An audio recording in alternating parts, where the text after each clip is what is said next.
स्वागत है आप सभी का मैथ्स की क्लास यूट्यूब चैनल में। आज के इस वीडियो में हम चर्चा करने वाले हैं परमीय एवं अपरमीय संख्याओं के बारे में, that means rational and irrational numbers के बारे में। इस वीडियो में हम चर्चा करेंगे परमीय एवं अपरमीय संख्याओं पर और कुछ क्वेश्चंस को सॉल्व भी करेंगे जो कि हाई स्कूल बेस्ड होने वाले हैं परमीय एवं अपरमीय संख्याओं पर। तो अगर आपको हमारा वीडियो पसंद आए तो वीडियो को लाइक करिएगा और अगर आप हमारे चैनल पर अभी नए हैं तो चैनल को सब्सक्राइब करके नोटिफिकेशन बेल को ऑन कर लीजिएगा, जिससे कि हमारे आने वाली वीडियोस की नोटिफिकेशन आपको सबसे पहले मिल सके। तो आइए हम सबसे पहले बात कर लेते हैं परमीय संख्याओं के बारे में कि परमीय संख्याएँ क्या होती हैं। तो परमीय संख्याएँ यानी कि रेशनल नंबर्स, तो वे संख्याएँ परमीय संख्याएँ कहलाती हैं जिन्हें p/q दैट मीन्स अंश तथा हर के रूप में व्यक्त किया जा सके, जहाँ पर p व q पूर्णांक हैं और q does not equal to 0, यानी कि वे संख्याएं परमीय संख्याएं होती हैं जिन्हें p/q यानी कि अंश बटे हर के रूप में लिखा जा सके और जहाँ पर p और q पूर्णांक होने चाहिए, वे दशमलव में या भिन्न में नहीं होने चाहिए, वो पूर्णांक होने चाहिए।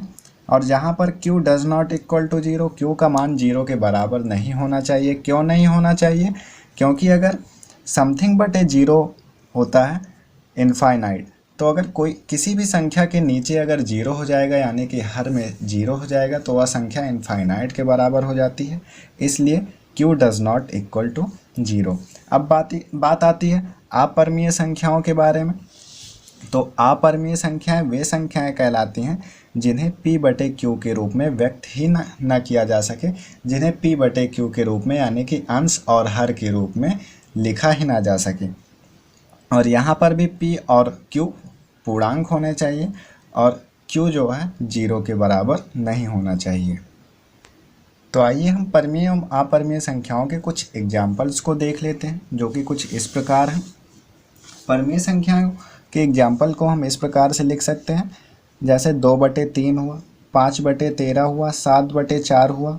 ये सभी संख्याएं p/q के रूप में हैं और 1/25 हुआ तो ये भी p/q के रूप में है। अगर यहाँ पर 2 अंकों पर दशमलव लगा है, दशमलव को हटाकर अगर आप 100 नीचे बढ़ा लेंगे और 25 से इसको भाग कर देंगे तो 25 पंचे 125, 25 चौके 100, तो 5/4 आ जाएगा जो कि p/q के रूप में है, इसलिए यह भी एक परमीय संख्या है।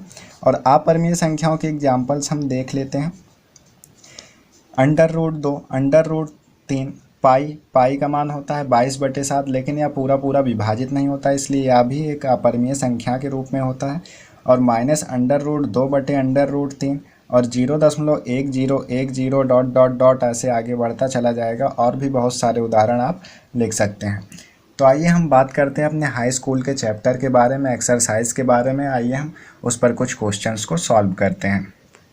तो हमने अपने क्वेश्चन को यहाँ पर लिख लिया है, जिसमें हमें सिद्ध करना है कि √5 एक अपरमीय संख्या है। तो हमें यह सिद्ध करना है कि यह एक √5 एक अपरमीय संख्या है। तो सबसे पहले तो हम मान लेते हैं कि √5 एक अपरमीय संख्या न होते हुए एक परमीय संख्या है। तो सबसे पहले हम मानते हैं, माना √5 एक परमीय संख्या है।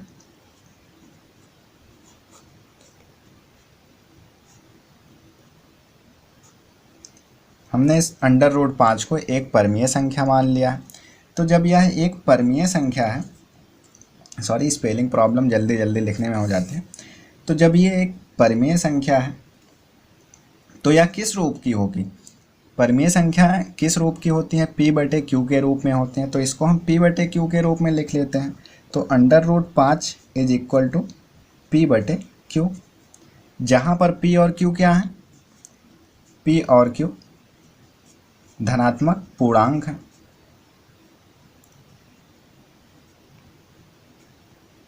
और q does not equal to 0 होगा।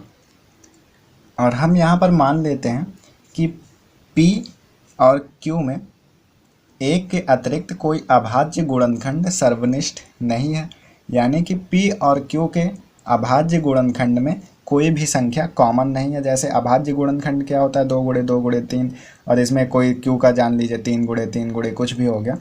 तो कोई भी संख्या p और q के गुणनखंड में कॉमन नहीं है, एक के अतिरिक्त। एक तो सब में कॉमन होता है, तो हम मान लेते हैं कि माना एक के अतिरिक्त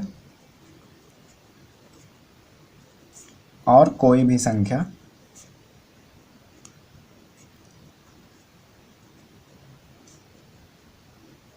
अभाज्य गुणनखंड, कोई भी संख्या का अभाज्य गुणनखंड सर्वनिष्ठ नहीं है। किसमें? p और q में। तो p और q में एक के अतिरिक्त और कोई भी संख्या का अभाज्य गुणनखंड सर्वनिष्ठ नहीं है। अब यहाँ पर हमने लिखा हुआ है √5 is equal to p upon q। दोनों पक्षों का अगर हम यहाँ पर वर्ग कर दें तो दोनों पक्षों का वर्ग करने पर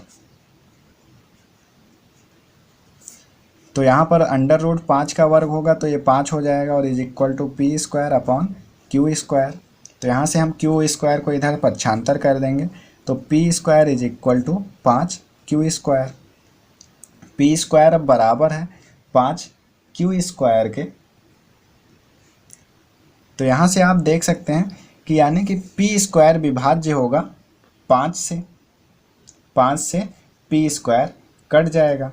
यहाँ से हम इस प्रकार लिख सकते हैं कि p² संख्या 5 से विभाज्य है। तो जब p² संख्या 5 से विभाज्य है तो p भी संख्या 5 से विभाज्य होगा। p भी संख्या 5 से विभाज्य होगी। फिर अब चूंकि जो है p 5 से विभाज्य है तो हम p बराबर मान लेते हैं कोई संख्या 5r। या भी तो 5 से विभाज्य होगी, जो r होगा वो भी 5 से विभाज्य होगा। इसमें 5 अगर 5 को पक्षांतर कर दें तो 5 से या विभाज्य है। तो इसका हम स्क्वायर कर देते हैं, p² is equal to 25r का स्क्वायर। और यहाँ से आप देख सकते हैं p² बराबर है किसके, इसको समीकरण अगर आप 1 मान लीजिए तो p² बराबर है किसके, 5q² के। तो 5q² is equal to 25r²। अब यहाँ से q² is equal to 5r² आ जाएगा। कैसे? यहाँ से हमने समीकरण 1 से p² का मान रख दिया है 5q² यहाँ पे, और इधर 25r² था। r² हमने कोई संख्या ले लिया जो कि 5 के मल्टीपल में है, तो q² भी का भी मान आ गया 5r²। तो चूंकि अब या भी तो q² भी 5 से विभाज्य होगा, क्योंकि इसमें भी 5 है। 5 इधर पक्षांतर करेंगे तो 5 से या भी विभाज्य होगा। तो q² संख्या 5 से विभाज्य है। तो q भी संख्या 5 से विभाज्य होगी। तो यहाँ से आप देख सकते हैं कि p भी 5 से विभाज्य है और q भी 5 से विभाज्य है। यानी कि हम कह सकते हैं कि p और q दोनों 5 से विभाज्य हैं। इसलिए p व q दोनों 5 से विभाज्य हैं। और हमने क्या लिखा था यहाँ पे? यहाँ पे हमने माना था कि माना एक के अतिरिक्त और कोई भी संख्या p और q का सर्वनिष्ठ गुणनखंड नहीं है। मगर यहाँ पे तो उल्टा हो गया ना, यहाँ तो ये दोनों संख्याएं 5 से विभाज्य हुई, यानी कि 5 इसका एक अभाज्य गुणनखंड होगा। यानी कि यहाँ पे हम दूसरे पेज में लिख लेते हैं,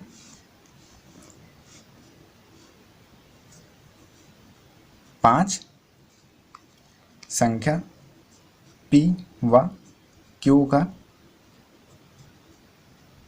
गुणनखंड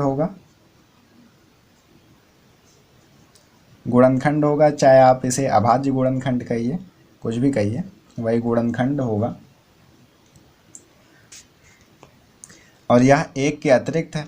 हम यहाँ पर देख चुके थे, हमने माना था कि 1 के अतिरिक्त और कोई भी इसका अभाज्य गुणनखंड नहीं है, मगर यहाँ पर 5 निकल के आ चुका है कि यह एक इसका अभाज्य गुणनखंड है।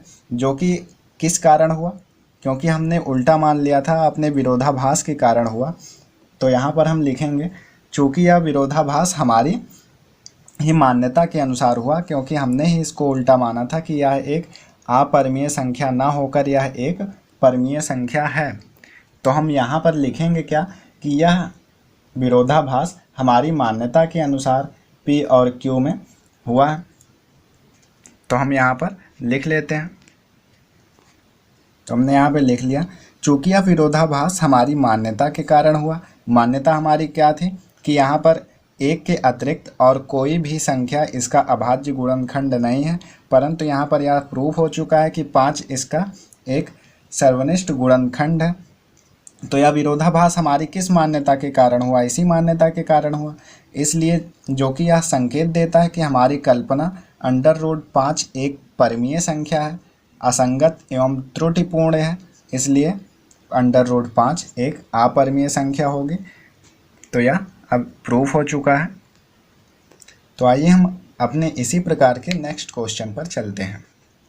तो हमने अपने क्वेश्चन को लिख लिया है, तो जिसमें कहा क्या गया है कि सिद्ध कीजिए कि 3 - √5 एक अपरिमेय संख्या है। तो यहाँ भी हम क्या करेंगे, जैसे हमने पिछली बार माना था कि अपरिमेय संख्या हमें प्रूव करना था, तो हमने उसके उलट परिमेय संख्या माना था, तो इसमें भी हम वही करने वाले हैं। तो हम मानेंगे कि माना 3 - √5 एक परिमेय संख्या है। हमने 3 - √5 को एक परिमेय संख्या मान लिया है। तो जब हमने इसको एक परिमेय संख्या मान लिया, तो परिमेय संख्या किस प्रकार की होती हैं? P/Q के रूप की होती हैं। तो इसलिए 3 - √5 भी P/Q के बराबर होगा, जहाँ पे P और Q धनात्मक पूर्णांक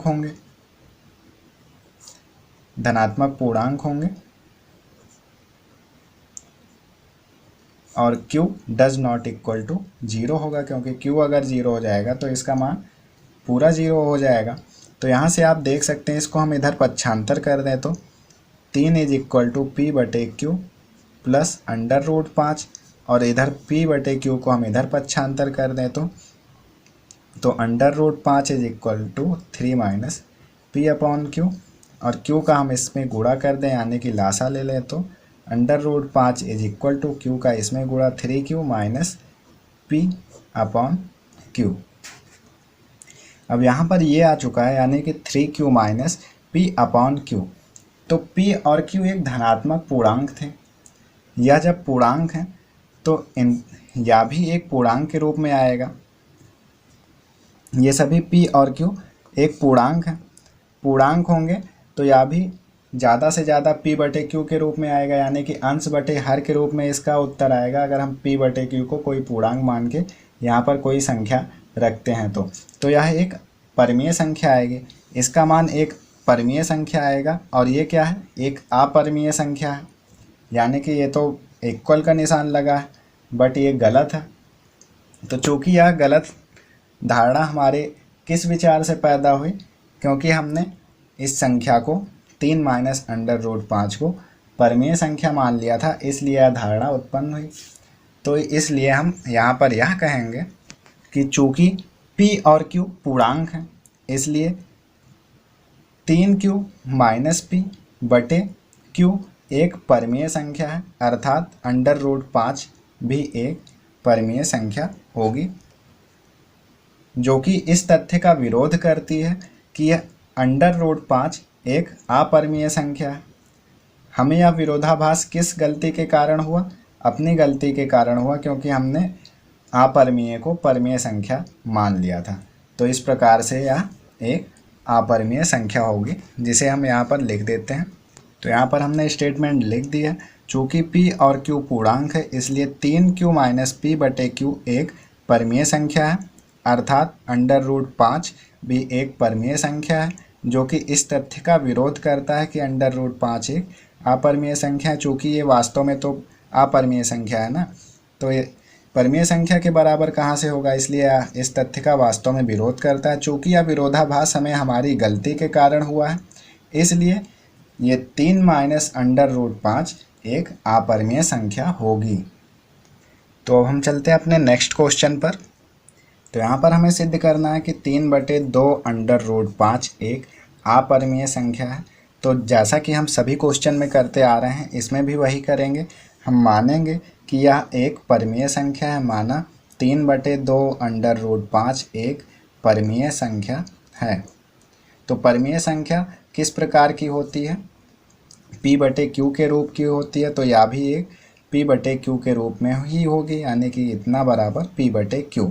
तो यहाँ से हम अंडर रूट 5 को उधर पक्षांतर कर देंगे, तो 3/2 is equal to p/q into under root 5। इधर से q को हमने इधर पक्षांतर किया, या नीचे था तो ऊपर आ गया गुणे में, तो 3q, और p ऊपर था तो यहाँ पर नीचे आ गया, यानी 2p सॉरी, p ऊपर था तो नीचे आ गया 2p is equal to under root 5। तो चूँकि यहाँ पर 2, 3, p व q एक पूर्णांक है, यह तीनों एक पूर्णांक है, इसलिए यह यानी यह 3q/2p एक परिमेय संख्या होगी, एक परिमेय संख्या होगी। चूँकि यह पूर्णांक है इसलिए यह परिमेय संख्या होगी। तो यह भी परिमेय संख्या होनी चाहिए, अतः अंडर रूट 5 भी परिमेय संख्या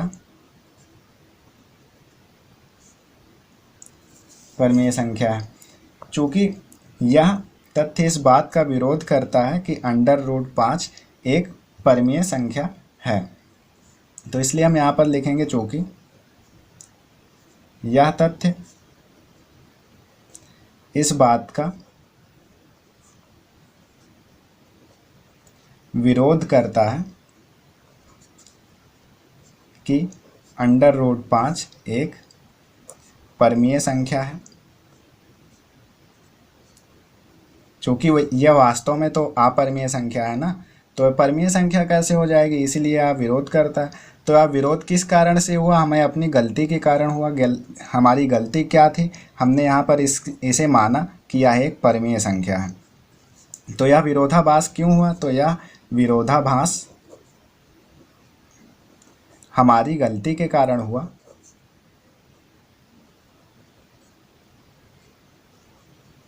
हमारी गलती के कारण हुआ है कि 3/2 अंडर रूट 5 एक परिमेय संख्या है, इसलिए 3/2 अंडर रूट 5 एक अपरिमेय संख्या होगी। तो हमने यहाँ पर आपको 3 क्वेश्चन बताए हैं, तीनों अलग अलग टॉपिक के क्वेश्चन हैं। एक हमने डायरेक्ट अंडर रूट 5 का बताया, एक हमने बीच में प्लस माइनस का बताया, और ये हमने अंश हर के रूप में आपको बता दिया। क्योंकि हमने आपको 3 अलग अलग टाइप के क्वेश्चन बताए, इसलिए आप अपनी एक्सरसाइज को आराम से अब हल कर सकते हैं। तो अगर आपको हमारा वीडियो पसंद आया हो तो वीडियो को लाइक कर दीजिएगा, और अगर आप चैनल पर नए हैं तो चैनल को सब्सक्राइब करके नोटिफिकेशन बेल को ऑन कर लीजिएगा, जिससे कि हमारे अगले वीडियोज़ की नोटिफिकेशन आपको सबसे पहले मिलती रहे। तो हम जल्द ही मिलते हैं अपने नेक्स्ट वीडियो में, तब तक के लिए बाय बाय।